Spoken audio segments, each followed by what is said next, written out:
అందరికీ నమస్కారం. తర్వాత ముఖ్యంగా ఒక 2-3 రోజుల కిందట మా పులివెందుల ఎమ్మెల్యే అయినటువంటి జగన్మోహన్ రెడ్డి, అలాగే గొడ్డలి పార్టీ అధ్యక్షుడైన జగన్మోహన్ రెడ్డి గారు తర్వాత ప్రెస్తో మాట్లాడుతూ కొన్ని మాటలు మాట్లాడడం, వాటికి తప్పకుండా వివరణ ఇవ్వాల్సిన బాధ్యత, దానికి కౌంటర్ ఇవ్వాల్సిన బాధ్యత కూడా ఉంది. తర్వాత ఎందుకంటే జెన్జీ అంటే ఇప్పుడు 20 years నుంచి 30 yearsలో ఉండే వాస్తవంగా ఏదైతే ఆంధ్రప్రదేశ్ రాష్ట్రంలో యువత ఉన్నారో వాళ్ళందరికీ కూడా YS Jagan Reddy family, Rajasekhara Reddy family, Rajareddy అంటే వీళ్ళ కుటుంబ స్థితిగతులు, ఆ తర్వాత ఆనాటి పరిస్థితులు ఏంటి, వీళ్ళు ఏమేమి దారుణాలు ఆకృత్యాలు చేసి తర్వాత రాష్ట్ర రాజకీయాన్ని తర్వాత ఈ రకంగా తమ గుప్పిట్లో పెట్టుకొని ఈ రకంగా దుర్మార్గాలు చేసినారో అవన్నీ కూడా చెప్పాల్సిన బాధ్యత ఉంది. ఫస్ట్ జగన్మోహన్ రెడ్డి గారికి వాళ్ళది పెద్ద రాజకీయ కుటుంబం కానే కాదు.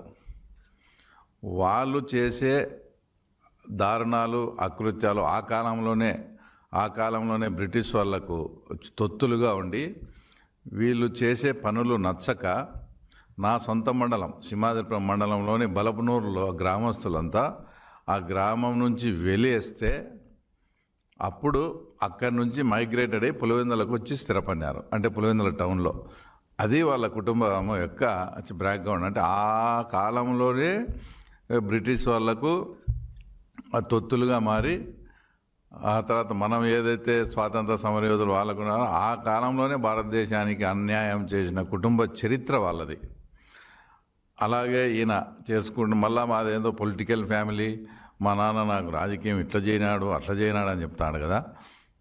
అసలు 1968లో అప్పట్లో పులివెందుల సర్పంచ్కు ఇప్పుడు ఏదైతే ఈయన తాత రాజారెడ్డి అని చెప్పుకుంటాడో వాళ్ళ నాయనమ్మ అంటే రాజారెడ్డి గారి భార్య జయమ్మ అప్పుడు సర్పంచ్ వచ్చేసి డైరెక్ట్ ఎలక్షన్ కాదు, వార్డు మెంబర్స్ ఎలక్ట్ అయ్యి వార్డు మెంబర్స్ కలిపి అందరూ సర్పంచ్ ఎన్నుకునేవాళ్ళు.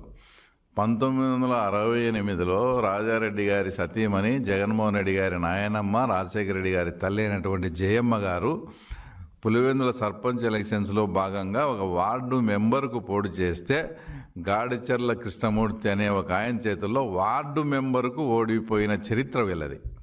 ఈరోజు మా ఫ్యామిలీ అది ఇదని చెప్పుకుంటారు, వార్డు మెంబర్కు ఓడిపోయినారు. అలాంటి చరిత్ర ఉండేది. సరే, అక్కడ నుంచి ఆయన ఏదో ఫైట్ చేసుకుంటా ఏదో రాజకీయం చిల్లర రౌడీజం చేసుకుంటా అప్పట్లోనే 1962లో రాజారెడ్డి పేరుతో పులివెందుల పోలీస్ స్టేషన్లో రౌడీ షీట్ ఉంది. ఇప్పటికీ ఉంది. ఆ డీటెయిల్స్ అన్నీ క్రైమ్ హిస్టరీ తర్వాత జనరల్ డైరీ అదంతా తీస్తే పార్ట్ ఆఫ్ హిస్టరీ తీస్తే వస్తుంది. 1962లోనే పులివెందుల ప్రాంతంలో రాజారెడ్డి గారు ఒక రౌడీ షీటర్. సరే, దాని తర్వాత జనరల్గా కడప జిల్లాలో రెడ్డిస్ది ఆధిపత్యంగా ఉండేది. వీళ్ళందరికీ మంగంపేట దగ్గర చాలామంది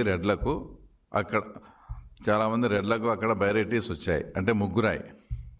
అందులో ఒక బీసీ కులానికి చెందిన చేనేత వర్గానికి చెందిన ఆయన వెంకట నరసయ్య అని ఆయనకు కూడా మైనింగ్ వచ్చింది. కానీ ఈ రెడ్ల ఆధిపత్యం ముందర ఆయన పని చేసుకోలేని ఉన్నప్పుడు రాజారెడ్డికి నువ్వు నాకు అండగా ఉండని పెట్టుబడి లేని భాగస్వామ్యం ఇచ్చాడు. అంటే రూపాయి పెట్టుబడిలే రాజారెడ్డిది.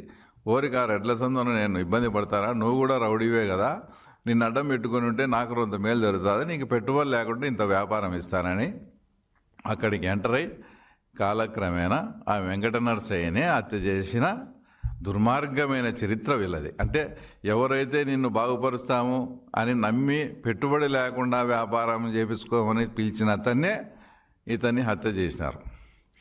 ఇంకో ఘోరమైన విషయం ఏంటంటే హత్యలో ఎవరైతే పాల్గొన్నారో సరాయపల్లెకు చెందిన పౌల్రెడ్డి అనే ఆయన కూడా ముద్దాయి. ఆ హత్య జరిగిన ఒక 3-4 సంవత్సరాల తర్వాత ఆ పౌల్రెడ్డి అనే ఆయన కూడా గోటూరు దగ్గర అనుమానాస్పదంగా మృతి చెందినాడు. అంటే ఏంటి, ఈ హత్య చేయించింది రాజారెడ్డి వీళ్ళే అని తెలిసిపోతుందని హత్యలో పాల్గొన్న ఎవరైతే ఆ రోజు యాక్టివ్గా హత్యలో పాల్గొన్న పౌల్రెడ్డిని కూడా రాజారెడ్డి వీళ్ళే చంపించినారని కూడా పులివెందులలో ఈ విషయం అందరూ అనుకుంటున్నారు. తర్వాత అందరికీ తెలుసు. ఆ రకంగా అక్కడ మంగంపేట బైరైటీస్ అనేది ఇలా సొంతం చేసుకొని దాంతో వచ్చే ఆదాయంతో చిన్నగా రాజకీయంలోకి ఎంటర్ అవుతూ ఆ ప్రాంతంలో ఏదైతే త్రివేణి స్టీల్స్ అని ఆ కాలానికి అక్కడ ఒక మంచి పారిశ్రామికవేత్త మురళీమోహన్ రెడ్డి అని త్రివేణి స్టీల్స్ పెట్టి ఆ ప్రాంతాన్ని బాగా ఆయన ఎదుగుతుండే క్రమంలో ఈ రాజారెడ్డి గారు అక్కడ మురళీమోహన్ రెడ్డిని కూడా హత్య చేయించాడు. అది ఎందుకు ఇదంతా చెప్పాల్సి వస్తుందంటే, ఇప్పుడు ఎవరైతే కొల్లం గంగిరెడ్డి అని ఉన్నాడో, అంటే రెడ్ శాండిల్కి సంబంధించిన ఆయన, ఆ గంగిరెడ్డి వాళ్ళ బ్రదరు బ్రహ్మానందరెడ్డి, గంగిరెడ్డి వాళ్ళ బాబురెడ్డి కలిపి ఈ మురళీమోహన్ రెడ్డిని ఆ రోజు రాజారెడ్డి చెప్తే హత్య చేయించారు. అప్పటి నుంచే వీళ్ళకి ఆ బంధం, కొల్లం గంగిరెడ్డికి వైఎస్ కుటుంబానికి బంధం అనేది ఎలా ఏర్పడిందంటే, ఆ మురళీమోహన్ రెడ్డి ఆ మంగంపేట బైరెడ్డిస్ చేస్తా కోడూరులో ఉండి ఇప్పుడు మన పార్టీకి చెందిన బత్యాల చెంగల్లాయడన్న మీద పులివెందుల నుంచి రౌడీలు పోయి ఎన్నిసార్లు హత్యా ప్రయత్నం చేశారో ఒకసారి చెంగల్లాయడ్ గారిని అడిగి కూడా వివరం తీసుకోండి. నాకు తెలిసి 3 నుంచి 4 సార్లు అతి భయంకరమైన హత్యా ప్రయత్నాలు చేశారు. ఏదంటే దేవుని దయతో ఆయన అదృష్టం ఉండి తర్వాత బయటపడడం జరిగింది. ఇంకా 1989 ఎలక్షన్స్ అప్పుడు ముందు రాజారెడ్డి గారు జమ్మలమడుగు ప్రాంతంలో పెద్దమూడియం మండలంలోని చిన్నమూడియం అనే గ్రామానికి ఎలక్షన్ సందర్భంగా రిగ్గింగ్ చేయాలని పోయినాడు. ఆ ఊరంతా కూడా అప్పట్లో గుండ్లకుంట శివారెడ్డి జమ్మలమడుగు ఎమ్మెల్యేగా ఉన్నాడు. ఆయన ఆధీనంలో ఉండేది ఆ ప్రాంతం అంతా. ఈయన రాజారెడ్డి పోతే, నువ్వు పులివెందులకు అయితే రౌడీరా, మాకేం రౌడీ అని ఒక ఇంట్లో వచ్చి ఈయన బంధింపజేసి చాలా అవమానపరిచి ఆ రోజు పంపించారు. తర్వాత దానికి రిటాలియేషన్గా, దానికి ప్రతీకారంగా ఎలాగైనా కూడా శివారెడ్డిని అంతమొందించాలని ఆ వాళ్ళకు ఉండే ఫ్యాక్షన్ నేపథ్యాన్ని అడ్డు పెట్టుకొని తర్వాత దేవుడోళ్ళను పిలుచుకొని తర్వాత శివారెడ్డి మర్డర్ కూడా హత్యకు ప్లాన్ చేసినారు. అది కూడా ఏ రకంగా మాకు బాగా గుర్తుంది. ఈరోజు ఆదన్న వాళ్ళు, మిగతా వాళ్ళు, దేవుడు నారాయణ రెడ్డి అన్న వాళ్ళు కూడా మన పార్టీలోనే ఉన్నారు. వాళ్ళు ఏదన్నా పని మీద కూడా పులివెందుల వైఎస్ వాళ్ళ ఆఫీస్ దగ్గరికి వస్తే వాళ్ళని చూస్తానే అవహేళనగా ఏం అయిపోయిందా పని అనేది. అంటే ఏం పని అంటే, అదే శివారెడ్డిని చంపే పని. లేదు శివారెడ్డిని చంపకుండా ఇంకా వచ్చారా, మీకు సిగ్గులే, మీరు ఎన్నాళ్ళు ఉండే అంతే. ఏదన్నా మీరు వీరికి పులివెందులకు వచ్చేలకు శివారెడ్డిని చంపే రావాలా మీరు. అంత ఫోర్సబుల్గా వాళ్ళని అవహేళన చేస్తూ మాట్లాడి, వాళ్ళు ఇంకా వాళ్ళకు ఫ్యాక్షన్ నేపథ్యం ఉండేది, ఆ రకంగా మాట్లాడి కూడా తర్వాత వాళ్ళతో శివారెడ్డి మర్డర్ చేయించారు. ఎందుకు అంటే, ఈ ప్రతి మర్డర్స్ వెనక ఒక పక్కన హత్య రాజకీయానికి, ఒక పక్క రాజకీయానికి ఎందుకు ఇది కంబైన్డ్గా మెలికే ఉందంటే, శివారెడ్డి బతుకునేంత వరకు, వీరారెడ్డి గారు మాజీ మంత్రి బతుకునేంత వరకు జిల్లాలో ఎప్పుడే కానీ వీళ్ళ ఆధిపత్యం లేదు. 99లో కూడా మాకు 8 సీట్లు వచ్చినాయి. 94లో అవుట్ ఆఫ్ 11కు 9 సీట్లు వచ్చాయి. ఎప్పుడు వీళ్ళు ఉంటే ఇంకా మనం ఈ జిల్లాలోనే ఎదగలేనప్పుడు రాష్ట్రంలో ఎదగాలంటే ఎట్లా? కాబట్టి వీళ్ళని తుదమర్చించాలా. వీళ్ళకి ఎవరు ఆపోజిట్, వాళ్ళని చేరదీయడం, వాళ్ళతో చేపించడము, ఆ రకంగా తర్వాత శివారెడ్డిని కూడా మర్డర్ చేయించడం జరిగింది.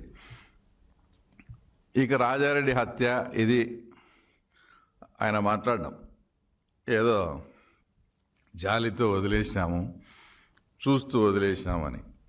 అసలు రాజారెడ్డి ఏమన్నా ఆయన ఒక రౌడీ షీటరు. అనేకమైనటువంటి హత్యలతో పులివెందుల ప్రాంతంలో ఆయనకు ప్రత్యక్షంగా కానీ పరోక్షంగా కానీ సంబంధాలున్న వ్యక్తి. మా పార్త అన్న అతనికి అగనెస్ట్గా మండలం ఎలక్షన్స్లో చెప్పకుండా పోటీ చేసినాడనే ఉద్దేశంతో ఇతను ఉంటే ఏదైనా మళ్ళీ భవిష్యత్తులో మనకు రాజకీయంగా ఇబ్బంది పడుతుందని ఆయన పులివెందులో ప్రాక్టీస్ చేస్తూ ఉంటే తర్వాత కొందరిని తర్వాత రౌడీ మూకలను హైర్డ్ పర్సన్స్ పంపించి ఆయన మర్డర్ ప్లాన్ చేసినారు. దేవుని దయతో ఆ రోజు ఆ రూట్లో 2 కానిస్టేబుల్స్ కూడా వెళ్తూ ఉన్నారు. వాళ్ళకి ఇదంతా తెలియదు కాబట్టి అక్కడికి అటాక్ జరిగేటప్పుడు వాళ్ళు పోవడము, వాళ్ళని చూసి వాళ్ళు చనిపోయిన వాళ్ళని వదిలేసిపోవడము, వాళ్ళు ఇమ్మీడియట్గా హాస్పిటల్లో చేర్పించడము, ఆ రకంగా ఆయన బతికి బట్టగట్టినాడు. మాకు ఏ సంబంధం లేకుండా మాకు వచ్చి కేవలం రాజకీయానికి కోసమని మా అన్నను కానీ ఇంత పని చేస్తారా? ఇంకా రాజారెడ్డి బతికుంటే మమ్మల్ని చంపుతాడు కాబట్టి రాజారెడ్డినే మేము ఎందుకు చంపకూడదు అనే ఆలోచనతో చేసిన పని అది. నువ్వేదో వాళ్ళు ఏదో ఇంకోటో కాదు.